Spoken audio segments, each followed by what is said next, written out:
Kaya ano po. Si Ate Bella nasa bubong. Wow.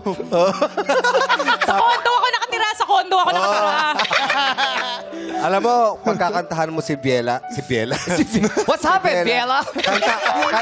Kantahan mo si Bella. Ano, dahil Myong Biela. Oo, paborito niya. Anong paborito niya? Miyong at kailanman sumpa ko'y iibigin ka. Ngayon at kailanman. Ay, pero grabe to, yung ano niya, yung endorse, di ba? Detergent daw. Opo. Oh, pero sa katawan mo ginagamit, di ba? Ako yung dumi. Say germs. Bukod sa detergent, meron pa, beer. Beer. Oh, grabe. Ano raw Ano gagawin mo yung sa beer? ginagawa mo sa beer? Pinangilamos mo? Hindi. Bakit Yun yung sinabi? tubig. Yun yung tubig panlaba. Ay, Ay, pero sobrang happy kami para sa iyo. Opo. And Yes. gusto ko rin magpasalamat sa Showtime po for having me. So, Uy, maliit na bagay. No problem.